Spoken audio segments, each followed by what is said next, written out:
इतना बड़े बड़े मास्केटियर्स हैं जो हजार हजार लीटर 2-2 हजार लीटर शराब बनवाते हैं, बेचते हैं। और वे लोग तो इतना बड़ा तस्कर हो गए हैं कि बड़ा बड़ा चुनाव भी लड़ रहे हैं। हम लोग चुनाव कुछ जीते भी हैं, लेकिन उन पर कोई कार्रवाई नहीं हो पा रही है। कि हम देखते हैं हमारा क्षेत्र इमामगंज रहा है, चतरा तरफ से रात में गैलन के गैलन ठेला पर शराब जा रही है, जाके आगे ट्रक पर वो भराता है और ट्रक लेकर के बाहर जाता है।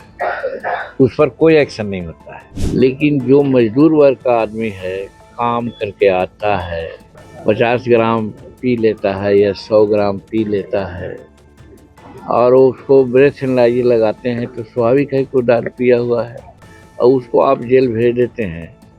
ये ठीक नहीं है। अपनी पत्नी के लिए ले जा रहा हो, वो भी 100 ग्राम दवा के रूप में, तो उसको नहीं पकड़ना है। डॉक्टर हैं, इंजीनियर है, एमएलए हैं, मंत्री हैं, एसपी हैं, कलेक्टर हैं, जज हैं, ये लोग 50,000 का, 30,000 का, लाख रुपया का बोतल लेते हैं। 10 बजे के बाद ये लोग पीते हैं। ये लोग नहीं पकड़ा रहे हैं, पकड़ा रहा है गरीब तबका का लोग। हाँ, हम भी कल कहा है कि शराबबंदी कानून बहुत अच्छा कानून है। इससे घरेलू हिंसा भी खत्म होती है। और दूसरी बात है कि जो शराब पी कर के काम करता है, वो मानसिक संतुलन उसका ठीक नहीं रहता है। इसलिए शराबबंदी तो होनी ही चाहिए, इसमें कोई शक नहीं है। नीतीश कुमार धन्यवाद के पात्र हैं, जो उन्होंने शराबबंदी कानून को कड़ाई से लागू किए हुए हैं। लेकिन कभी कभी इसमें कुछ ऐसी बातें आती है, उसको कहने को हम बाध्य हो जाते हैं।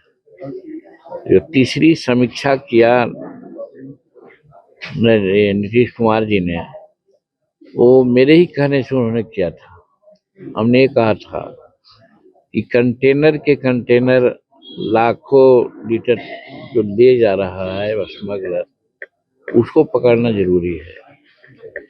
लेकिन जो मजदूर वर्ग का आदमी है, काम करके आता है, अगर कहीं वो 50 ग्राम पी लेता है या 100 ग्राम पी लेता है और उसको ब्रेथ एनालाइजर लगाते हैं, तो स्वाभाविक है कि वो दारू पिया हुआ है और उसको आप जेल भेज देते हैं।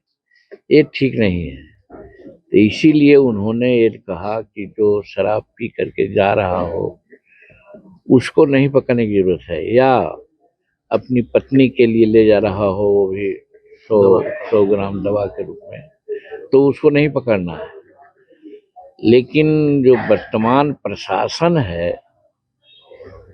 पता नहीं सरकार से उसको चिढ़ है या जनता से चिढ़ है, वो ऐसे ही लोगों को पकड़ता है।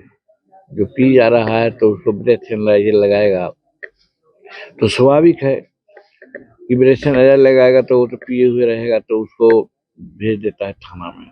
उसमें करीब करीब 4 लाख मुकदमा इसी प्रकार का है, जो हैबिचुअल नहीं है। इतना बड़े बड़े मास्केटियर्स हैं जो हजार हजार लीटर 2-2 हजार लीटर शराब बनवाते हैं, बेचते हैं। और वे लोग तो इतना बड़ा तस्कर हो गए हैं कि बड़ा बड़ा चुनाव भी लड़ रहे हैं। हम लोग चुनाव कुछ जीते भी हैं, लेकिन उन पर कोई कार्रवाई नहीं हो पा रही है। इसमें मिली भगत है हमारे पदाधिकारियों का, चाहे पुलिस पदाधिकारी हो, चाहे एक्साइज में लगे हुए पदाधिकारी हो, या और हमारे थाना उना के भी लोग हैं। कि हम देखते हैं हमारा क्षेत्र इमामगंज रहा है, चतरा तरफ से रात में गैलन के गैलन ठेला पर शराब जा रही है, जाके आगे ट्रक पर वो भराता है और ट्रक लेकर के बाहर जाता है। उस पर कोई एक्शन नहीं होता है। ये जबकि नीतीश कुमार ने मना नहीं किया, उस पर एक्शन होना चाहिए। तो हमारा यही कहना है कि शराबबंदी बहुत ठीक है, लेकिन इसके क्रियान्वयन में कहीं न कहीं गड़बड़ी हो रही है। इस पर सरकार को ध्यान देना चाहिए और ये देखना चाहिए कि आज जिस पर कार्रवाई हो रही है वो कौन है। तो अभी जैसा कहा कि 6 लाख में 4 लाख वही लोग हैं जो इस परिधि से बाहर हैं, लेकिन उसी को पकड़ लोग रहा है। तो हाँ, वो महुआ शराब भी होता है, चाहे और सब चीज़ का शराब होता है।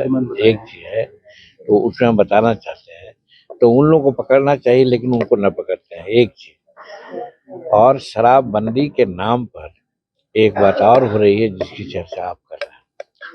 हम अपने खुद कहते हैं कि हमारे माताजी, पिताजी शराब बनाते थे, बेचते थे। जब हम 8 वर्ष के हुए और पढ़ाई-लिखाई की ओर हमारा ध्यान गया तो हम उनको मना किया तो वो मान गए। तो शराब बनाने की जो प्रक्रिया है वो 8 दिन लगता है और अनेक प्रकार का उसमें ऐसे तत्व दिए जाते हैं जिससे कि फायदा ही होगा, जैसे मोथा की जड़ी है, झार की जड़ी है, दाख है, ये सब है। लेकिन आज जो बनाया जाता है चोरी छिपे से बनाते हैं बंदी के कारण, वो 2 घंटा में बना लेते हैं।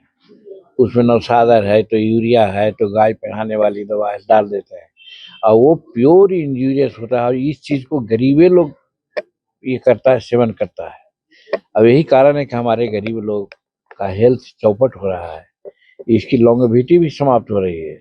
और जो बड़े लोग हैं, डॉक्टर हैं, इंजीनियर है, एमएलए हैं, मंत्री हैं, एसपी हैं, कलेक्टर हैं, जज हैं, ये लोग 50,000 का, 30,000 का, लाख रुपया का बोतल लेते हैं, 10 बजे के बाद ये लोग पीते हैं। तो ये लोग नहीं पकड़ा रहे हैं, पकड़ा रहा है गरीब तबका के लोग।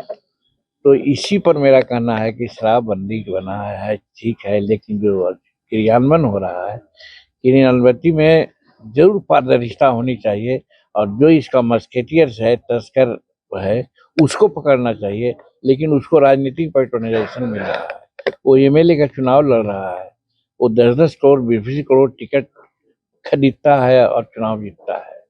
इस पर कहीं न कहीं रोक होना चाहिए, जो नहीं हो रहा है। होम डिलीवरी भी बहुत ज़्यादा बढ़ चुकी है। वो तो स्वाभाविक है, होम डिलीवरी होगा नहीं। होम डिलीवरी जो गलत-सलत लोग बनाते हैं और लोग गलत-सलत पीते हैं, तो वो तो घर भिजा ही देते हैं, जब ना चाहिए जहाँ चाहिए वहाँ होगा। और इसका एक उदाहरण हम देते हैं, भूल रहे थे।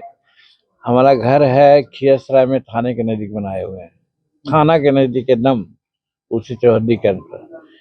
तो 2 फीट 3 फीट जगह छूटती है और वो बहुत दिन से हम लोग नहीं गए थे तो उसमें थोड़ा-सा गंदगी हो गया था। अभी हमारा आदमी उसको साफ कर रहा था तो 10 कंटेनर उसमें से शराब मिला। सब अपना-अपना बेच दिया, इधर किया। दूसरा दिन पता चला जिसने रखा था उसको कही कि उसमें ये था, वो था। तो वो लोग कहा हम तो नहीं गए थे, कहेंगे 12,000 का मेरा सामान चला गया।